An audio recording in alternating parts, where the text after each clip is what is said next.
Labas Ritas. Oh, I'm so glad that someone asked me from my Facebook page. It's from Glitzy.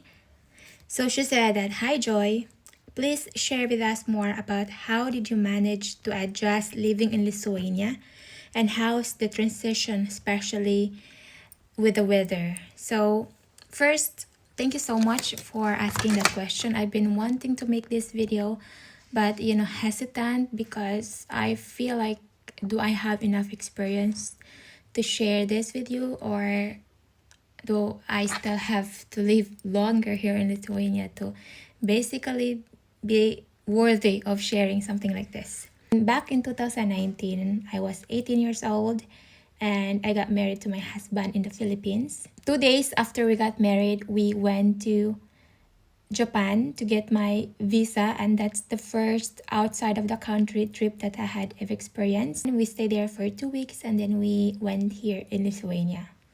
And the most shocking for me is that Lithuania is all flat, like literally no mountains, like especially if you look from the plane to the ground. That's so different from the Philippines. First impression was like, no, Japan is prettier, but Lithuania is cleaner, less crowded, and the air is small, more fresh than in the Philippines. Okay, I'm not saying this to disgrade my country, just stating the fact. So now, what are like the biggest or first biggest, I have here notes, okay, because my English is so anyway, my first most transitive experience here in Lithuania was basically when I went to the university. So I got here on July, and then in September you have to go to university or school start.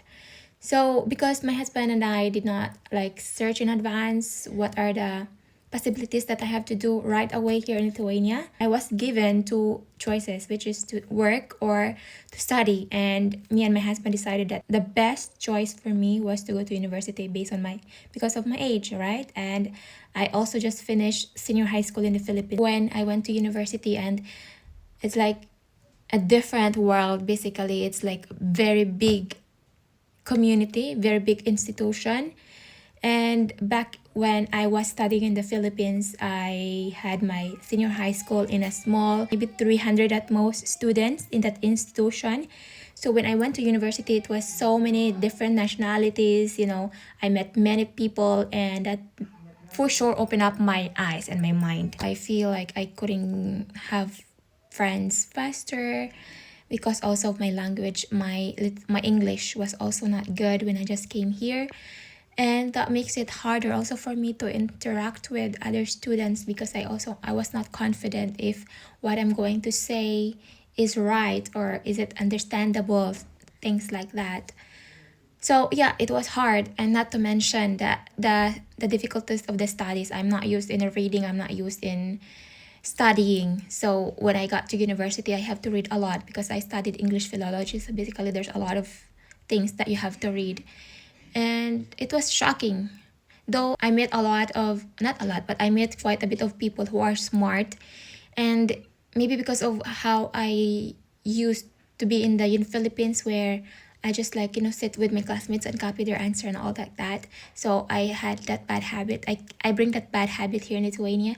And that's what I did. I would like sit next to the smart people and try to, can you share me your answer and all like that. So basically I regretted that because I feel like I could have made more deep relationship or friendship if I did not do those things. Maybe those people that I interact with maybe feel that I was just using them for their answer and all that things. So yeah, that was hard. My first year here in Lithuania was for me the most challenging, not just in my marriage. Though my husband is very understanding, that's what I love more about him. He's very understanding, he's very gentle. But because it's my first time experiencing outside of my country and to live in a country where they speak different languages, they have different beliefs, expectations, and even the weather. But I got lucky because when I came here it was summer, so I did not like get shocked right away, right? I had some time to basically adjust. When the weather started to feel colder, I got more sad as well because I don't know, I just feel lonely and I feel discluded. Is that what you call it? Discluded, right? And I feel like I do not belong in here, right? That's what I feel at first.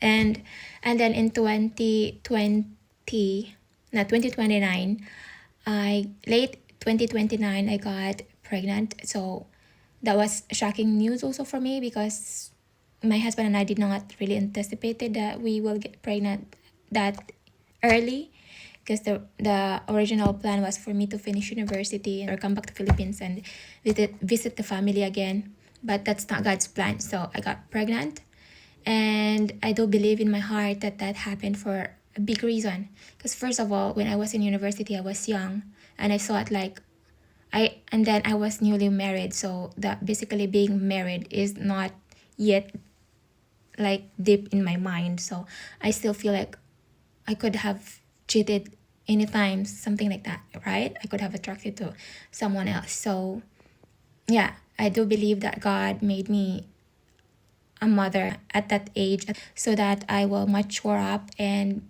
love my husband more and be more loyal to him and actually love and fear God more. So when it comes to the weather, it was challenging. It was well, it's a roller coaster, right? Because in the Philippines it's very hot, and then when you come here it's colder, and there will be times that you get sad and you will get depressed because the cold season is so long here in Lithuania. But now I'm adjusting to it, and thanks to the people around me, thanks to my husband who always understand me. The most crucial part if you are going abroad or living abroad is to be with someone who really try to be there for you and to understand and love you and take care of you, of course. So yeah, life been roller coaster for us, but I'm very thankful for everything that have happened in my life, and I'm very very thankful to my husband and to his family. We are actually living here with we are living with my in-laws house, and right now I still cannot speak Lithuanian. I am learning Lithuanian, and by the way, if you want to learn Lithuanian and if you're a visual learner like me, I highly recommend looking for the app called Monthly. I will put the screenshot here. So I just recently got into that app, and I think that it is really an awesome app. I think that the voice is from real people, not AI. But if it's AI, then still good because they still sound like local people, and the pictures are great. So anyway guys, thank you for watching, and that's it for this video. Bye.